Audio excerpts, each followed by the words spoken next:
মেয়েদের মডেলিং বোরকা পর্দার জন্য কতটুকু জায়েজ? ভাইরা আমার, যে সমস্ত বোরকার মধ্যে কারুকার্য আছে অনেক বেশি, বোরকার মধ্যে আবার মডেলিং হয়, অবাক করা বিষয়। কিয়ামতের আগে যে আসলে আরো কত কিছু হবে।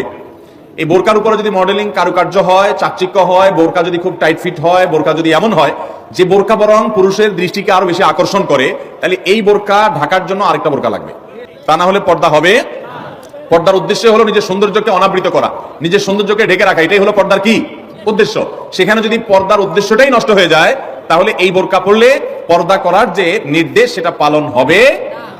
এই জন্য টেডি মার্কা বোরকা, আপনার এই মডেলিং মার্কা বোরকা, স্টাইলিশ বোরকা, এগুলা পর্দা হবে না এগুলা দ্বারা। হ্যাঁ, কোন নারী তিনি খোলামেলা চলাফেরা করেন, তিনি দিনের পথে মাত্র আসছেন, মডেলিং দিয়ে শুরু করছেন, আস্তে আস্তে ইনশাল্লাহ পিওর বোরকা যাবেন। হ্যাঁ, সেই হিসাবে তার জন্য আমি বলতে পারি এটা ওজোর, ঠিক আছে, উনি চেষ্টা করেছেন, শুরুটা অন্তত করেছেন। কিন্তু ভাইরা, পরিপূর্ণ পর্দা করতে চাইলে এই মডেলিং বা স্টাইল মার্কা বোরকা হবে